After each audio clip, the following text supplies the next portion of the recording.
আসসালামু আলাইকুম রহমতুল্লাহ বারকাত। আজকে রেসিপি মিক্স ভেজ। এর জন্য কড়াইতে তেল গরম করে কুমড়ো, পেঁপে, ক্যাপসিকাম, বেগুন, গাজর, মূলো, বিনস এবং আলু দিয়ে ভালো করে নাড়াচাড়া করে নেব। নাড়াচাড়া করে নিয়ে তাতে হলুদ গুঁড়ো দিয়ে আরও 2 মিনিট নাড়াচাড়া করে সেটাকে তুলে নেব। তুলে নেওয়ার পর ওই একই কড়াইতে তেল দিয়ে সর্ষের তেল দেব এবং দেব 1 চামচ মতন কালো জিরে, 1 চামচ জিরে এবং সামান্য পরিমাণ মৌরি।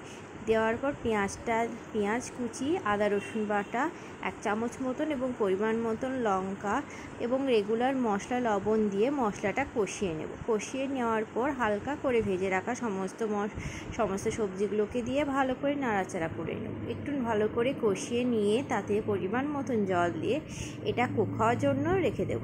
খানিকটা কুক হয়ে গেলে এতে দিয়ে দেবো কস্তুরি মেথি, দিয়ে আরও খানিকক্ষণ কুক করে নিলে রেডি মিক্স ভেজ।